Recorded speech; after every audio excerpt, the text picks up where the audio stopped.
Boker Tov, Shavua Tov. Welcome to our Parsha class, Parsha of Yisro. Well, it's hard to say which is the most important Parsha. Obviously, every Parsha is the most important Parsha, but the Parsha of Yisro is really where it's all at as Jewish people, right? We just we left Egypt and we became a nation, and now we are starting to serve God. God gives us the Torah, Mount Sinai, the Ten Commandments. This is all in this week's Parsha.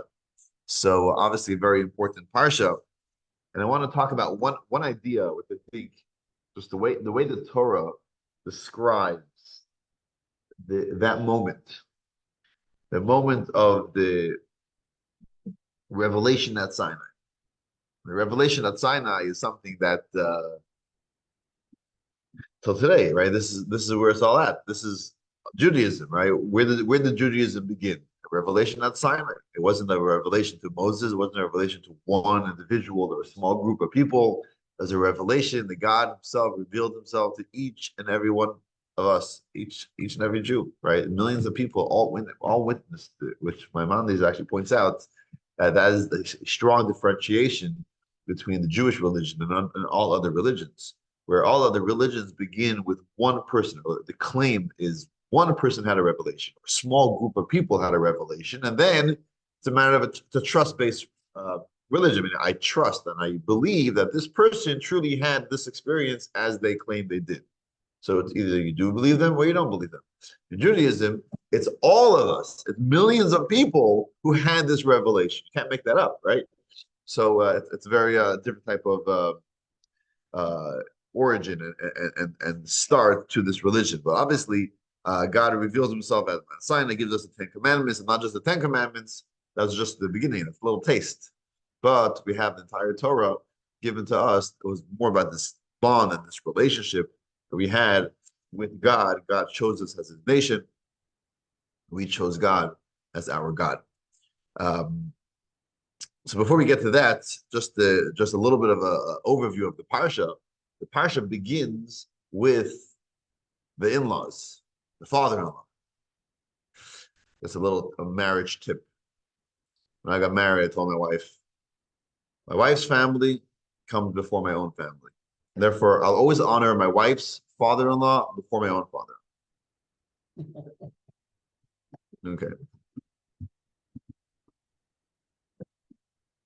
Anyways, so we got the father-in-law, um, Jethro, call him Yisro, who was Tzipporah's father, right? Moshe gets married in Midian when he leaves. He runs away from Pharaoh when he's about 40 years old. Was it 20 years? I think he was 40 years old. He leaves Egypt.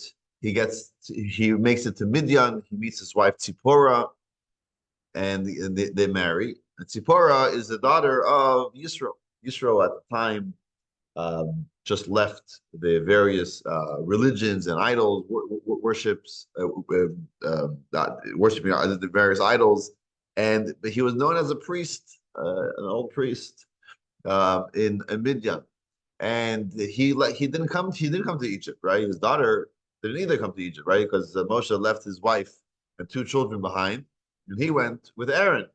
And meanwhile, um, all that happened in Egypt, the 10 plagues, the exodus of Egypt, the splitting of the sea, the war of Amalek, all of this happened while Tzipporah, the wife of Moshe, and his two children were they were back home. But then Yisro hears all that had happened to the Jewish people. He decides it's time to join them and bring my daughter and grandkids back to Moshe, to their husband and father, and join the rest of the Jewish people. There are various opinions exactly when did this happen. Did it happen before the giving of the Torah, after the giving of the Torah? But the beginning of the parsha deals with this encounter, this reunion of Yisro and Moshe. It's a beautiful, beautiful read. And then Yisro helps Moshe set up judges, a whole judicial system where you can't just have one judge. You can't have just Moshe himself judging all of the Jewish people. It's not going to work, right? You can't have millions of people coming to one rabbi. So he says it has to be a system. It has to be lower rabbis. I mean, the rabbis that can deal with more simple questions. Then you have rabbis that deal with more difficult questions. And the whole hierarchy, a whole system within the judges of the Jewish people that was suggested and set up by the inspiration of Yisro. And then we have the bulk of the Parsha deals with the preparations for the giving of the Torah, and we have the giving of the Torah itself, the Ten Commandments. I want to read a few verses, or let's start with one verse right after the Ten Commandments. So we're going to jump to page 474, 475, chapter 20, verse 15. The Torah describes what or how the Jewish people experienced God's voice and hearing the Ten Commandments, but it talks about it after the Ten Commandments. So before the Ten Commandments, we talk about the preparation that the Jewish people have to have. We talk about the holiness of the time and the holiness of the space, the mountain, you weren't able to go on the mountain. They saw thunder and lightning and there was smoke, the whole setup of that moment. And then afterward, the Torah describes what were the Jewish people going through at that moment. So let's read this inside. Chapter 20, verse 15. V'chol ha'am ro'im es hakodesh. The entire nation saw the voices, the sounds. Ves halapidim, and the torches. Ve'es koil hashofar, and the sound of the shofar. Ves hahar ashem, and the smoking mountain. Vayar ha'am vayanu, the people saw, and they trembled. Vayamdu merachik, and they stood from a distance. That's what the Torah describes. Now, if you break this down, there's so much in this one little verse. Seemingly, it's a very simple verse, right? You can kind of read it, we get the point, nothing questionable, everything makes sense. They saw the voices, they saw the sounds, torches, the sound of the shofar, the smoking mountain, right? Okay, makes sense. But Rashi breaks down word for word this verse. First, he says that the entire nation saw. Okay, we have an ophthalmologist over here. The entire how many people are able to see? What percentage of people are able to see? Or that's the opposite question. What percentage of people are not able to see? There's a number out there, right? A small percentage, 1%, half percent, whatever it is, right? Meaning there are people who are not able to see. Either they're born that way or something developed, and they're blind, right? Blind people is a phenomenon that exists, right? Torah says, "V'chol ha'am ro'im," the entire nation saw.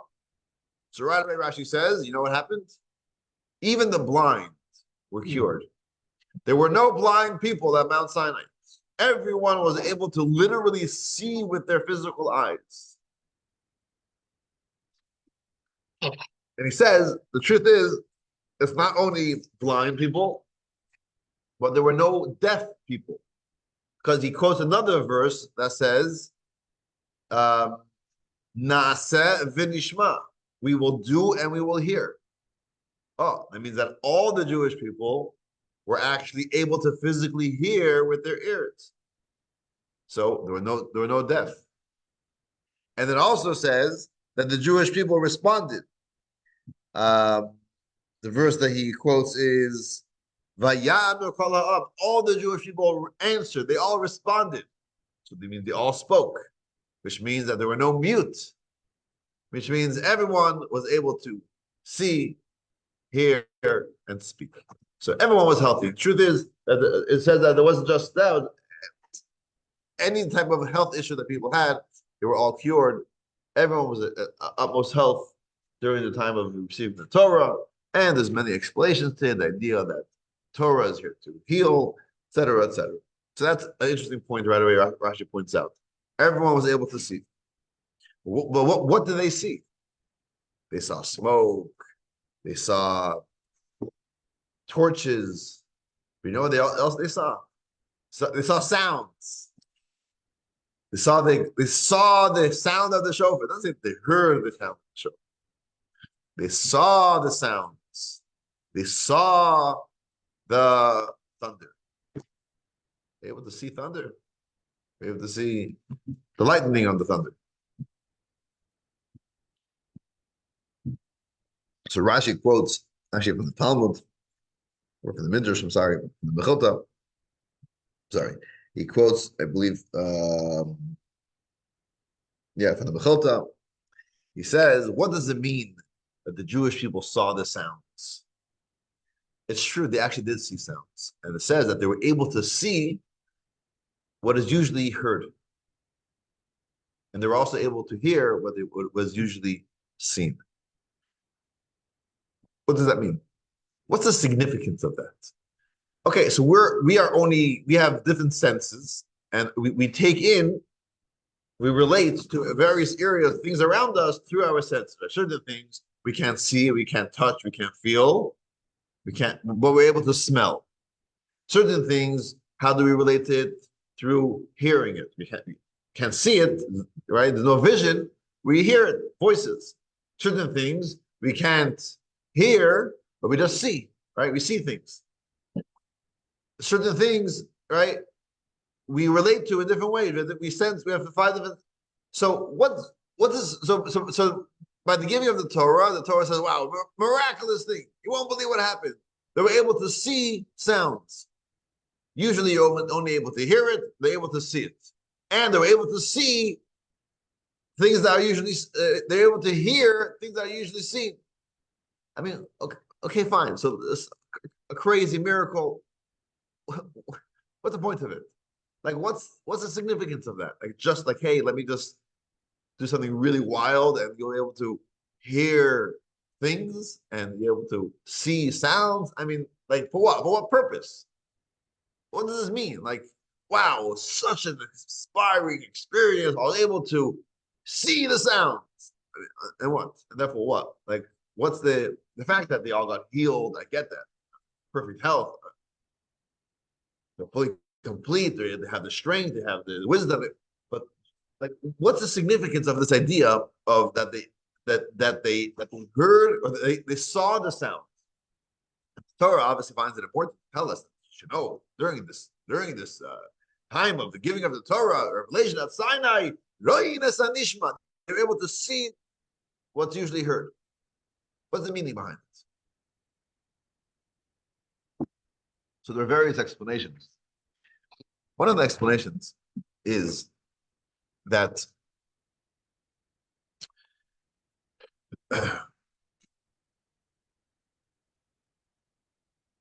certain things we see with our eyes.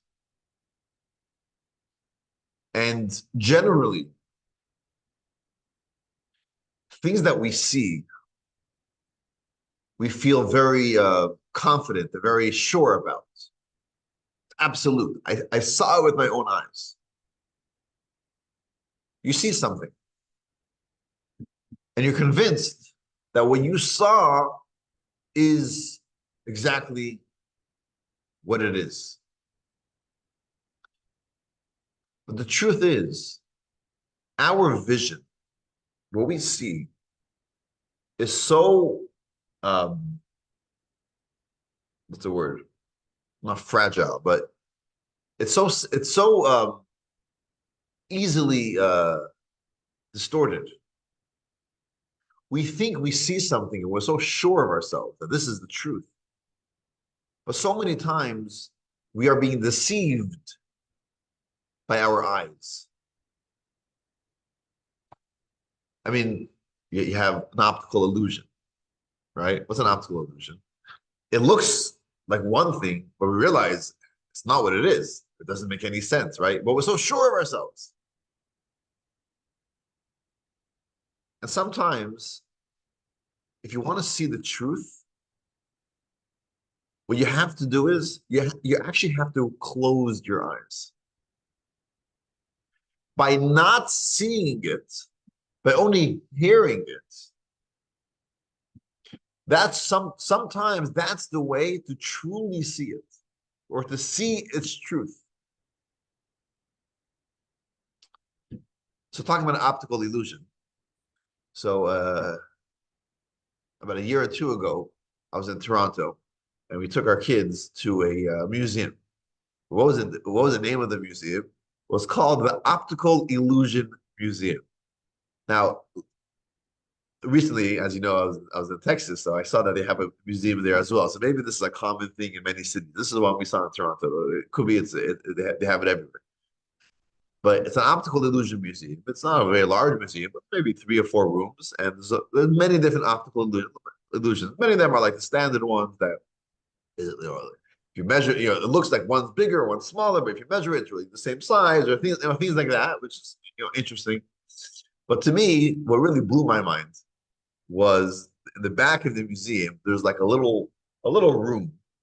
If I could describe it correctly, it looks like like a wide, like a hallway, like a wide, little room that has one door on one side and one door on the other side. You're supposed to walk through. But the way they built this room is that the floor, I guess, is a little lower down from the two entrances, and there's a little like walkway, like a little like almost like a little bridge that's maybe 15 feet long, that you're supposed to, with railings, and you're supposed to like walk on this little I don't know what it's called, the bridge, a little walkway that's off the ground, suspended, being held on the two sides, and then the entire room is like a little, it's like a tube, it's like all round, and I'm not sure if I'm describing this correctly, and I guess with lights, everything is turning. So when you walk in, it looks like the entire room is turning, right? This whole thing is turning, right? Lights, I guess, turning. So when you walk into this room, it's like pretty dark, and you have all these lights, all like surrounding, turning around you. You stand on this little thing.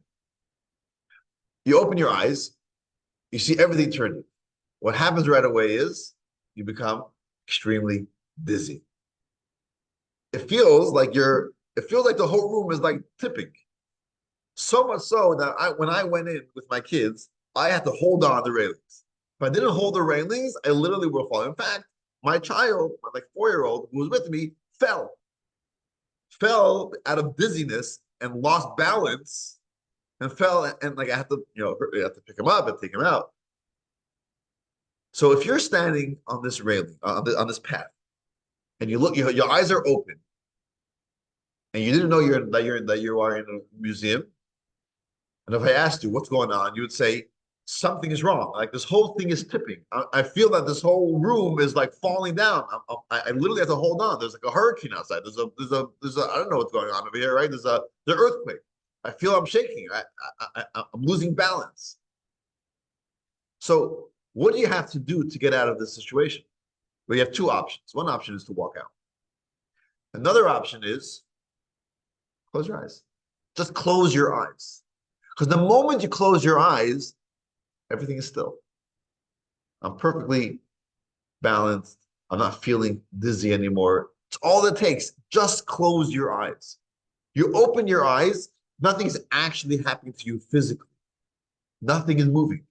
But your eyes are telling you this place is Meshuggah. This place is very dizzy. And it literally plays with your mind.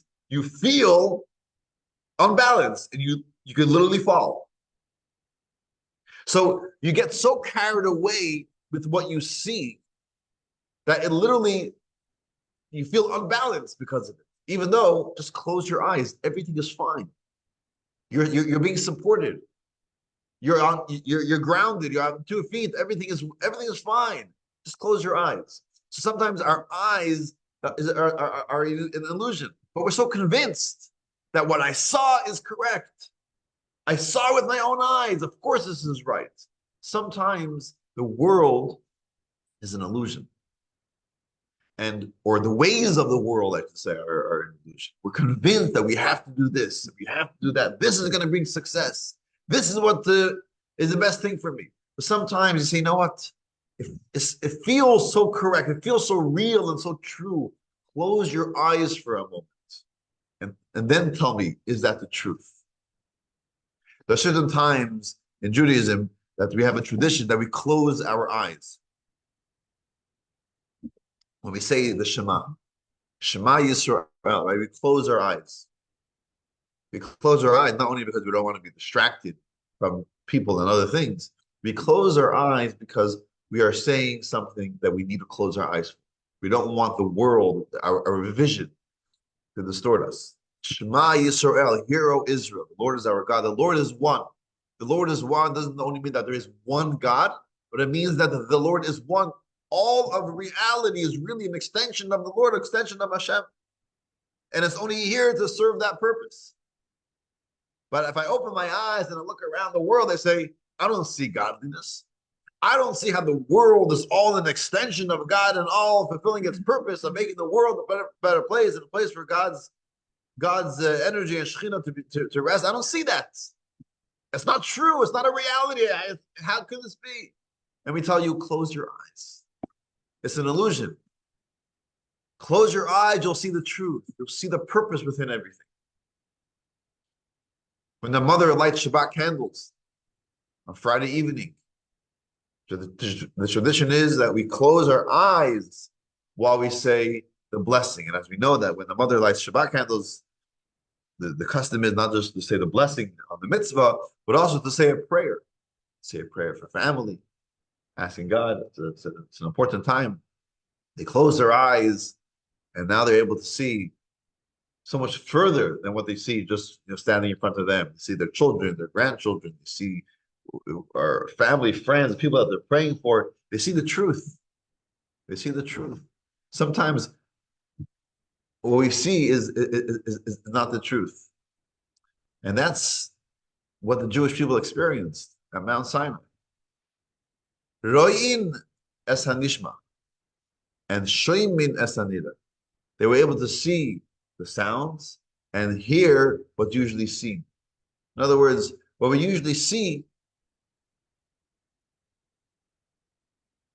they were able to hear it, which means they were able to sense the truth of it. Don't get carried away with the way your naked eye sees. See the truth. Exactly. I once heard a podcast of this person who was talking about it, unrelated to religion, just for business, right? Where some people, certain investments or whatever it is, some things just look so secure. Wow, this is a great investment. And you're looking at stats, and you're looking at surveys, and you're looking at, right?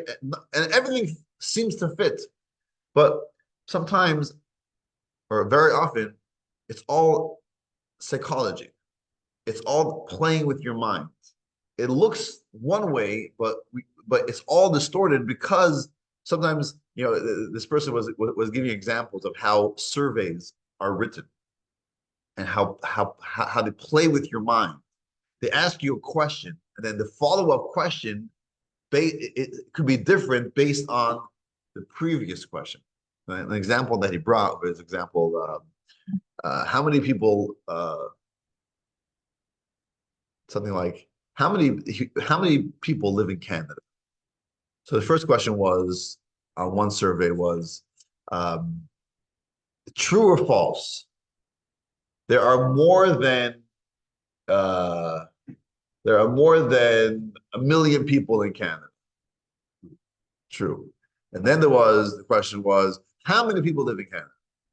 And on another survey was, true or false? There are more than 300,000 people living in Canada. True or false? Then it was, how many people live in Canada? And the one that had, the higher number, the number that people guessed of how many people live in Canada were a lot higher than the survey that had a lower number, even though, right, the question is the same, right? But because I set a lower bar, so that kind of play with your mind. In other words, our minds are so easy to play with, so easy to control.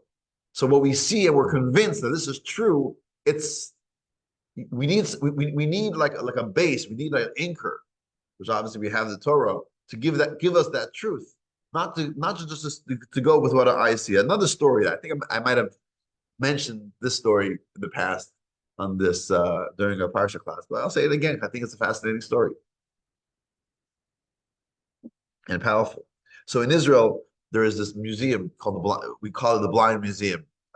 Diane was with us in Israel when we went this past time. Michael and Lance, I don't think we went to this museum. No, it was not on the itinerary. Even though I would have loved to go there, but if you go there again to Israel, in Cholon, Israel, it's a great place to go. And why is it so great? Because you experience what blind people experience.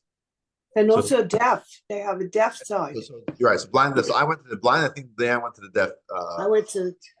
Yeah, the blind a little bit phobic, so sometimes it's a little hard for people to go through. But basically, whether deaf or they have two departments, you kind of experience, and you have to kind of live life for whatever half hour, an hour, try to get through what these people experience. So if it's deaf, you have to like make conversation, you have to figure things out, whatever, sign language or figure out how to get through without speaking. And in the blind museum where I went to, is you come into this pitch black room. I mean, so dark where you literally can't see your hand in front of you. I mean, there's no lights, no exit lights, or no emergency, nothing. It's literally pitch black. And you're there with a group of people, and you have a guide guiding you through these rooms. And each of these rooms, I don't know how it looks in real life. I haven't seen the actual room, but they tell you that this is like a room that's a life experience. So it's you go into the marketplace, you got to go shopping, go shop for fruits and vegetables, and they tell you you got to feel, what is this? Is this a fruit? Is this a vegetable? How much does it cost? You have to ask questions. Where are the bags? Where are the shopping carts? Right? You just figure out how to get by a supermarket if you're blind. They take you on a boat. I don't know if it's a real boat. I don't know if they actually have water there, but you got to get on the railing. You got to get on. You got to sit down. You got to experience going on a boat. You got to experience going to a cafe and buying something, buy some snacks. And there we actually take out your shekels and you buy what you want. You order a coffee, you order a snack, you sit down, have a conversation. All which you're just trying to use your other senses, use your touch, use your smell, figure it out. And it's an amazing, amazing experience. And the guide who is taking you through this whole thing is kind of taking you step by step. Sometimes they'll hold your hand if you need to get through. And when we sat down to this at the cafe, the guide tells you that the guide himself was actually blind. The guide who was blind is taking you through the blind museum. So this is like an experience that someone related afterwards. It was a woman. And the woman says that she was listening to the guy talk for an hour, right? Try that, right? And after an hour of the guy talking, and especially when he sat down and he started talking about his life experience, like he used to be able to see and he wasn't able to see, and what happened to his eyes, and whatever, talking about his life story, she started feeling like, she likes this guy. And she started feeling inside a little like an attraction to this guy. And whatever, okay. So at the end of the hour, they take you out of this out of the dark room. So they take you to a regular lit room. And for like a minute or two, you're able to actually see the face of your guide. And when they left the museum and they went to this room and she took a look at his face, she like took a step back. It wasn't at all what she imagined it to look. In fact, it was a little bit hard to look at him. He had, because of the blind, sometimes the eyes looked a little, funny. It was different. She was taken aback by his looks. And later, when she was thinking about that experience, what she said was that when I wasn't able to see him, that's when I truly saw him. But when I was able to see him, I didn't really see him. In other words, when she was only listening to him, who did she see? The person himself, his character, his personality, his experiences, who he is, right? His actual physical appearance is secondary, right? But when she saw his physical appearance, that was like it kind of threw her off. She wasn't able to kind of it took it took her time to get past that to see who he truly was. In other words, we can't just fully rely on our eyes. That's the idea. That's the message. When the Jewish people were there to receive the Torah, they had to close their eyes. They had to see what usually heard. They had to, don't just go by what you see, the world around you, and then say, okay, we got to study Torah. We got to close your eyes and see the truth of the Torah. Live in that reality. Live in the reality of things I usually heard. Don't get it. Don't just live by what you see. Live. Try to see beyond the physical appearance and see the truth behind that.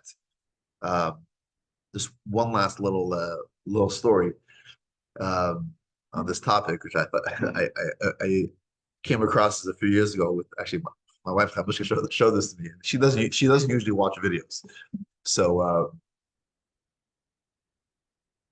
when we go to a museum together, so I'm watching all the videos, she's reading all the text. Like this. I was once in Costco, and they have like these demonstrations of like a new knife or a new whatever it is, right? So I see the person's like, okay, so here's a brochure. We have all the information written out here for all the women and all the videos here for all the men. Either way, so she shows me a video, and I know if she's showing me a video, it must be really interesting because she doesn't really watch it. It's a 20-minute video. Okay, what's going on over here? So basically, so this guy who lives in London, he decided he wants to play with TripAdvisor. So he used to work for TripAdvisor, and he used to get all these. He used to work for a company or something that we used to work with TripAdvisor, and he used to write all these fake reviews on the restaurants to try to get it up on because TripAdvisor, like, they rate it, right? Top 5 restaurants, top 10 restaurants. They have a rating for every restaurant or every place to go, attraction. So he used to write fake reviews, which, by the way, is a very common thing. Apparently, a lot of the reviews you read online are all fake. But that's the industry, right? This is what people do. It's like he was like thinking, like, what? This is so fake. This is so like. So he said, you know what? I'm gonna play with the system. Not only am I writing fake reviews, I am actually going to open a fake restaurant, and my fake restaurant is going to become #1 in London on TripAdvisor.